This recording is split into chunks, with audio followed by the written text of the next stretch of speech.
48 heures après leur séjour en Russie, le couple présidentiel Tshisekedi arrivé dans la ville de Sochi le mercredi dernier s'est envolé pour Belgrade en Serbie après avoir participé au premier sommet Russie-Afrique dont les retombées économiques sont plus que significatives.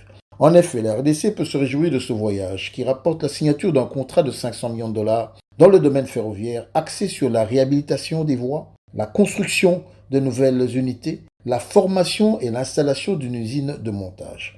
Ce n'est pas tout car le ministère de la Santé a lui signé un contrat qui lui permet d'obtenir des laboratoires ambulants équipés pour la lutte contre les épidémies telles que le virus Ebola, mais également des échanges dans la formation des médecins et du personnel médical.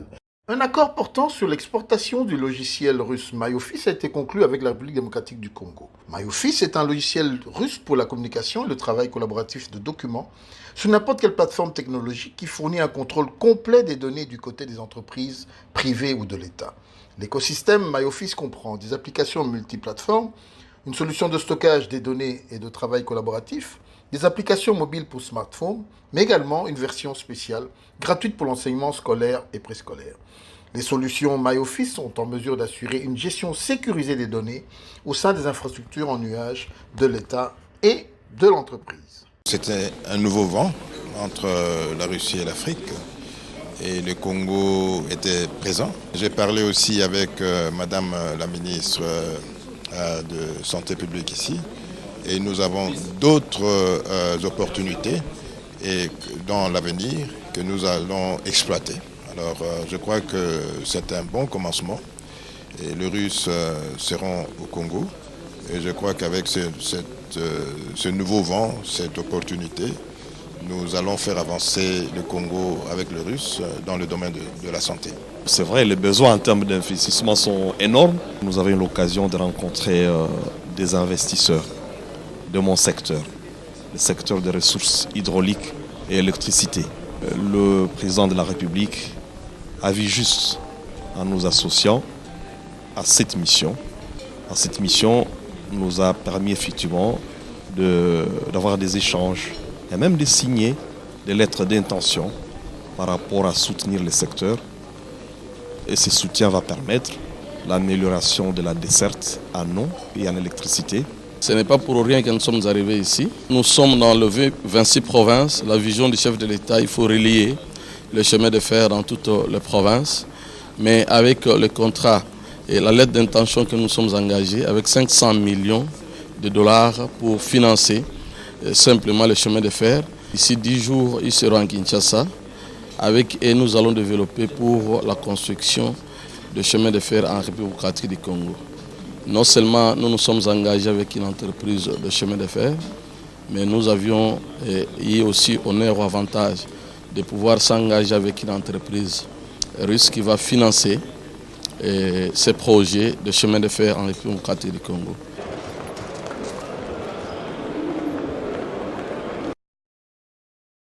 Parmi les membres du gouvernement qui ont accompagné le chef de l'État Félix-Antoine Tshisekedi à Sochi, le ministre de l'Industrie Julien Paluku Kahongya a pris la parole en cette dernière journée de ce sommet Russie-Afrique. Occasion propice pour les patrons de l'industrie congolaise de démontrer à cette parterre d'investisseurs présents à ces sommets toutes les multiples potentialités qui regorgent le pays de Félix-Antoine Tshisekedi et les différentes opportunités d'investissement. Avec 80 millions d'habitants, avec 80 millions d'hectares de terres arables. Mais malheureusement, nous importons pour 1 milliard de dollars l'an de produits alimentaires, ce qui est contradictoire. Voilà pourquoi le gouvernement actuel vient de se lancer dans la création des zones économiques spéciales. Et donc je voudrais ici annoncer que à partir du moment où le gouvernement vient d'adopter les textes juridiques, il vient d'accorder des facilités à tous les investisseurs qui voudraient bien arriver en République démocratique du Congo. Et si par exemple la Russie veut devenir aménageur d'une zone économique spéciale, les investisseurs auront une exonération de 20 ans. Et c'est la 21e année qu'il faut commencer à payer les 50% des impôts. Notre pays offre désormais de nouveaux espoirs.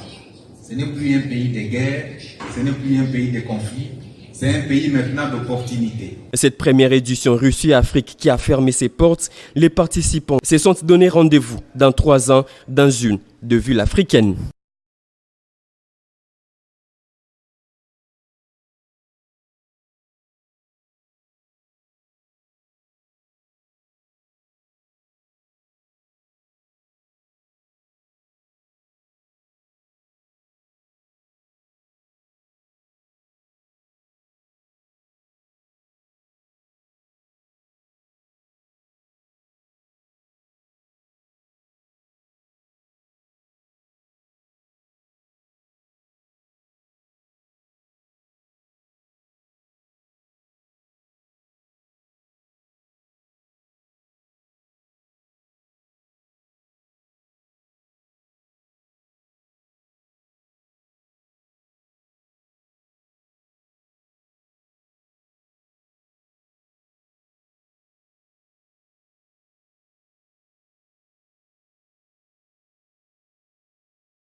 Engagée dans les actions de développement et dans la lutte contre l'insalubrité et l'insécurité, ainsi que le banditisme urbain, l'association Banakin, conduite par son président Godard Motemona, est allée solliciter l'appui du premier vice-président Sami Badibanga, un membre d'honneur de cette association, pour le vote de loi au Sénat qui booste le développement de la ville-province Kinshasa et qui contribue à la lutte contre l'insécurité et l'insalubrité pour que Kinshasa retrouve son label Kinlabel.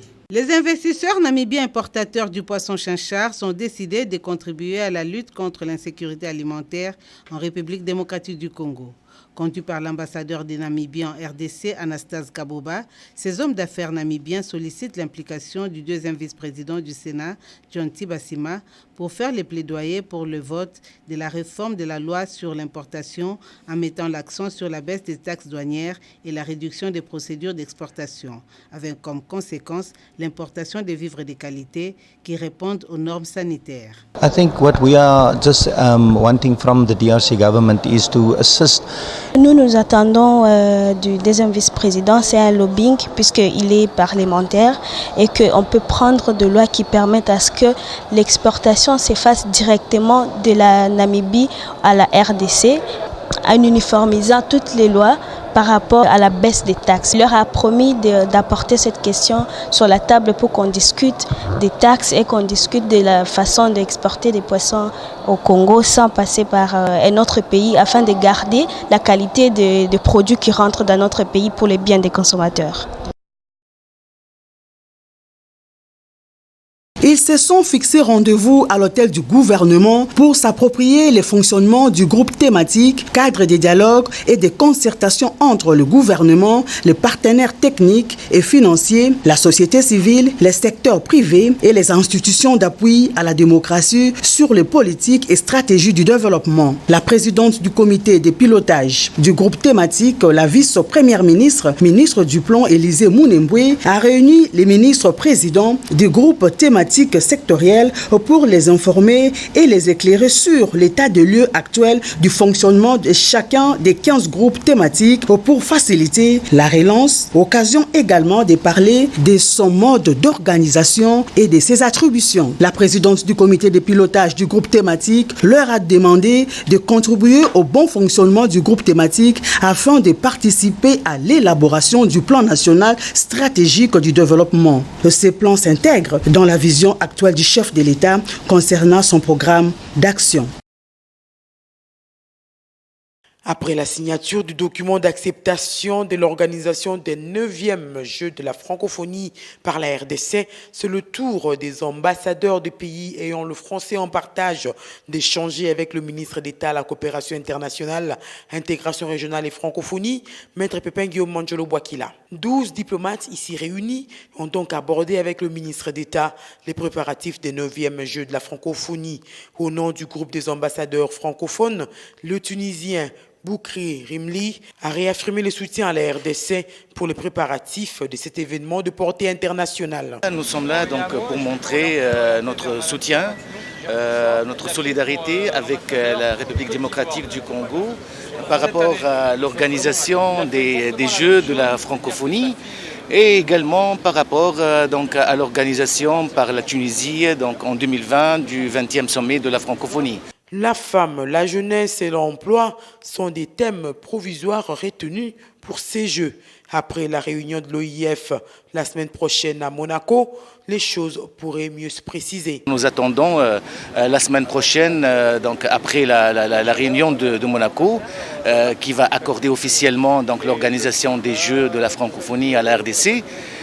Sinon, que ce soit donc les pays francophones, les représentants, ambassadeurs des pays francophones, ou que ce soit de la part de monsieur le ministre d'État, donc il y a une très belle entente et certainement il y aura beaucoup de choses à faire. On rappelle que la République démocratique du Congo avait déjà eu à relever un défi de taille avec l'organisation réussie en 2012 à Kinshasa du 16e sommet de la francophonie.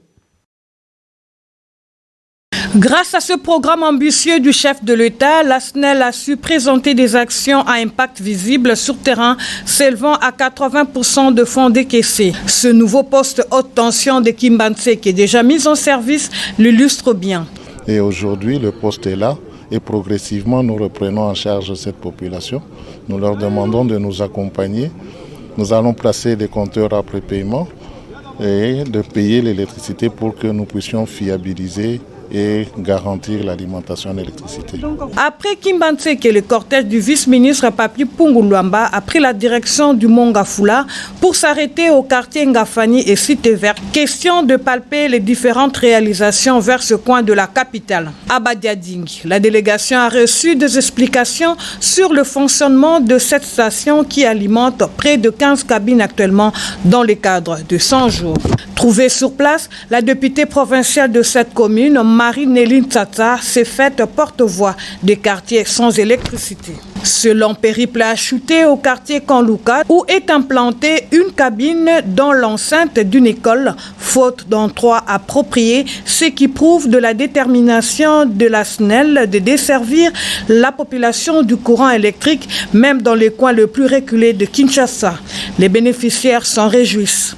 Merci à son Excellence le Président de la République pour avoir pensé en nous pendant son programme de 100 jours. Au vice-ministre d'ajouter. Nous tenons à remercier les efforts qui sont faits par le comité de la SNEL qui s'inscrit dans la logique de la vision du président de la République, Félix Tshisekedi, dont ce programme mis en œuvre par le gouvernement de la République et dirige le Premier ministre Ilunga Ilunkamba, où les réalisations que nous venons d'observer, cela ne peut que soulager non seulement les dirigeants, mais aussi la population elle-même. S'inscrivant dans la vision du président de la République, le nouveau leadership à la commande du ministère d'État des Ressources hydrauliques et électricité porté par le ministre d'État Eustache Moanzi Moubembe et son vice-papi Pungu a fait de l'amélioration substantielle de l'électricité l'une de ses priorités.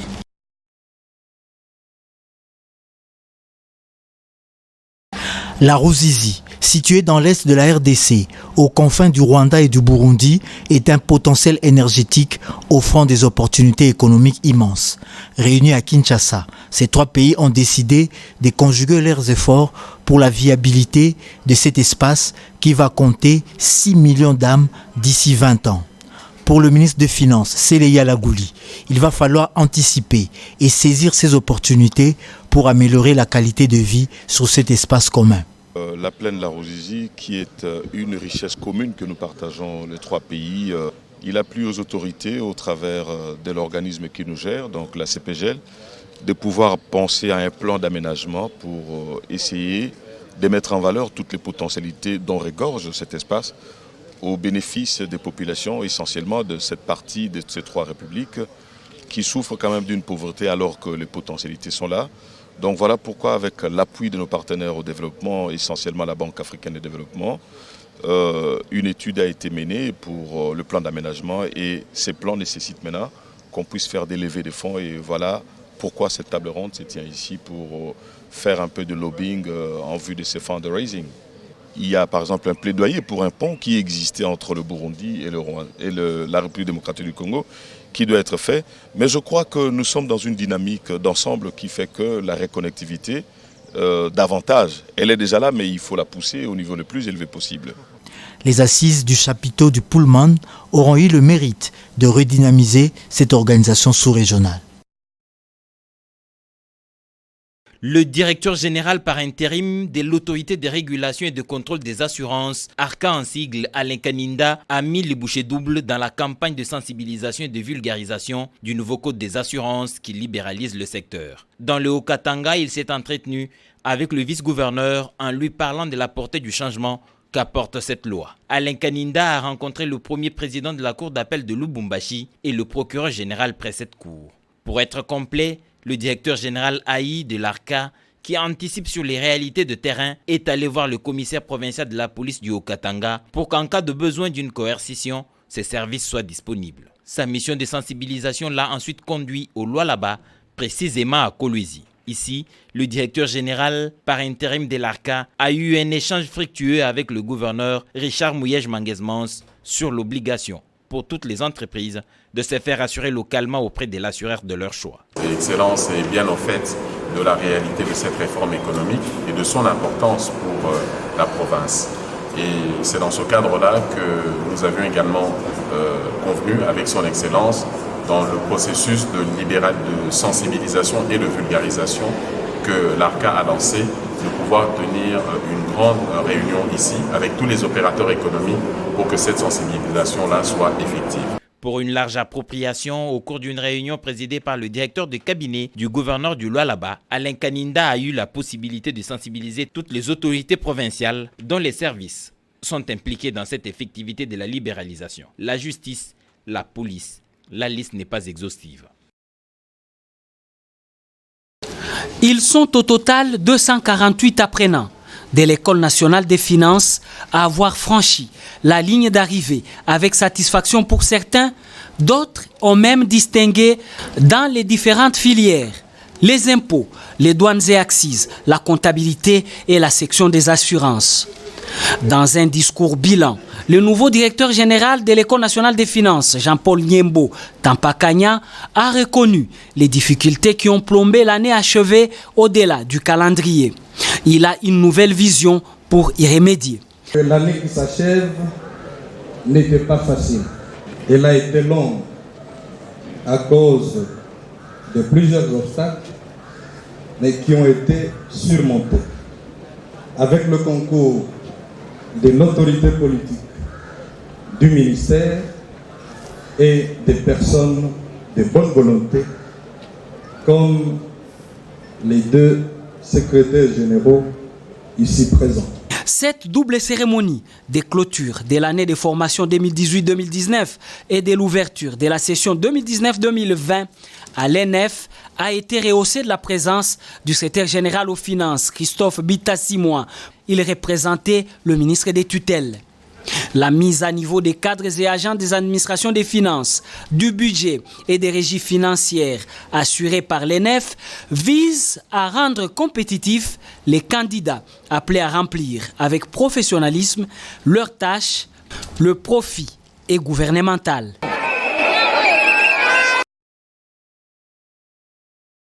L'émergence d'une classe moyenne en RDC passe entre autres par l'encadrement des opérateurs œuvrant dans les secteurs de la sous-traitance.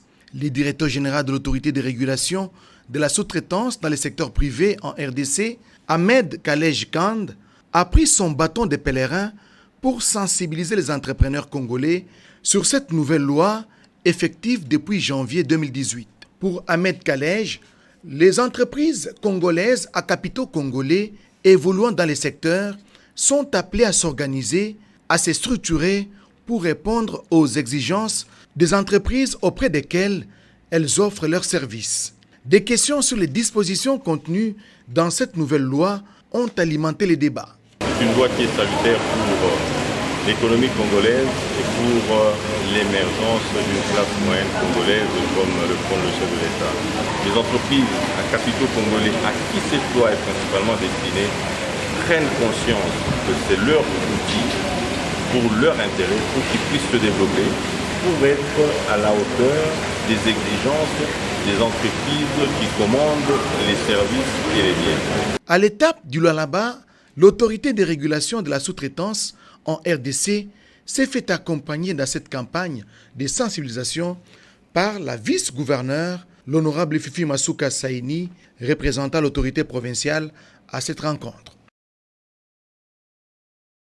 Au cours du lancement officiel des travaux préparatoires de la COP25, c'est 24 octobre 2019, le ministre de l'Environnement et Développement durable Claude Nyamugabo Baziboué a invité ses comités de préparation de veiller à ce que le délégué à cette conférence écologique apporte des pistes de solutions aux questions climatiques actuelles. Pour la République démocratique du Congo, notre pays, l'objectif principal sera la meilleure prise en compte des questions relatives à la mobilisation des financements appropriés et un engagement fort dans le renforcement des capacités et le transfert des technologies vers les pays en développement.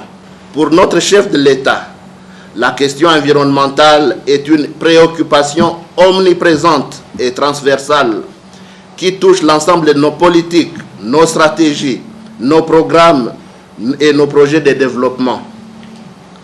En application de la vision du président de la République, la délégation de la République démocratique du Congo au Chili lors de la COP25 entend maintenir cette flamme pour une participation de qualité. Maître Claude Nyamugabo Baziboué a souligné la nécessité de produire un plan national d'adaptation aux effets du changement climatique, tout en rappelant la place qu'accorde le chef de l'État dans le secteur environnemental. Mettre fin à la carence de la production du maïs en République démocratique du Congo et réduire ainsi l'importation de sa farine, l'objectif est celui qui justifie la tenue de cette réunion d'experts organisée par l'Institut international d'agriculture tropicale, ITA. Au cours de ces échanges, le Dr Kim, consultant de la Banque africaine de développement BAD, a remis symboliquement aux responsables de l'Institut national d'études et recherches agronomiques une diversité de produits génétiques du maïs capables d'aider le pays à refaire sa production. Ancien staff de l'UTA, le docteur Kim a expliqué à ses experts de la SENASEM, l'AFEC et autres structures privées le bienfait de chaque combinaison génétique dans la culture congolaise. Quelles sont les contraintes qui font que la productivité du maïs en République démocratique du Congo soit faible par rapport aux pays voisins qui nous alimentent en cette denrée? Les solutions viennent d'être trouvées. Bien sûr, pour le cas actuel, on doit avoir des OPV pour donner aux paysans, mais dans le futur, on doit mettre au point et diffuser des variétés hybrides de maïs. Cette matinée d'échange vient jeter le base de réunion du programme TAT qui dégagera des objectifs et des défis rencontrés par les projets d'appui du secteur agricole qui se tiendront en novembre. Réunion qui vise à rendre applicables les technologies sur le terrain et le mettre à la disposition des agriculteurs congolais. Le dit projet est exécuté par l'ITA avec l'appui de la Banque africaine de développement.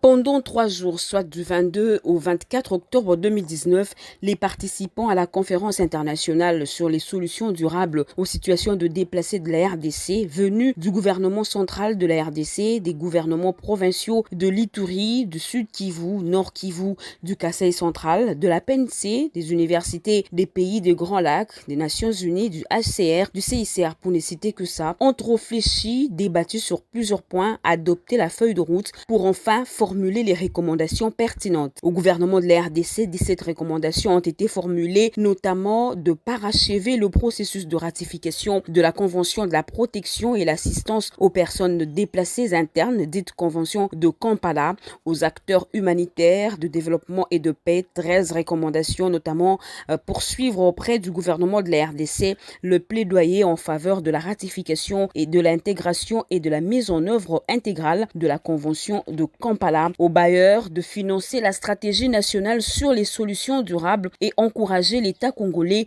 à développer une politique nationale liée aux déplacements internes et la question des réfugiés, aux parties prenantes à la feuille de route sur les solutions durables aux déplacements forcés, enfin, s'engager à impliquer activement les communautés déplacées et hautes dans la conception et la mise en œuvre de la politique et solutions durables des déplacements. Toute une batterie de recommandations qui a mis tout le monde d'accord, en passant par le représentant adjoint régional du HCR, le chef de la délégation adjointe du CICR en RDC, le président de la Human Rights Research League et le gouvernement de la RDC par le truchement du vice-ministre de l'Intérieur, Innocent Bokele-Walaka, a salué à sa juste titre l'organisation de ces assises et promet que ces recommandations seront suivies à la lettre avant de clôturer officiellement cette conférence internationale qui s'est tenue à l'occasion du 10e anniversaire de la Convention de Kampala et du 50e anniversaire de la Convention de l'Union africaine de 1969 pour les réfugiés en Afrique.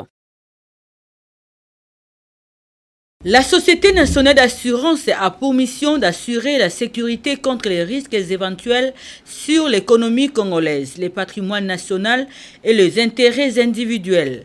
De cette mission principale découlent 4 objectifs de l'entreprise, à savoir étendre à l'échelle de la population les besoins de garantir son patrimoine au moyen de l'assurance, confier aux Congolais dans les soucis de contrôle de l'économie nationale, la gestion de l'exploitation du marché des assurances et de l'immobilier, sensibiliser la population dans les systèmes modernes d'épargne par l'exploitation des assurances et enfin créer un générateur de revenus pour l'État congolais.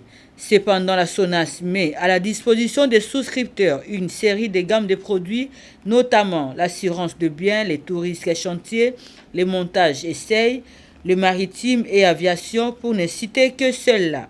En même temps, la SONAS ne déroge pas à sa tradition. Pour ce jeudi 24 octobre 2018, elle a payé 176 dossiers sinistres. C'était à la direction générale de cette entreprise commerciale.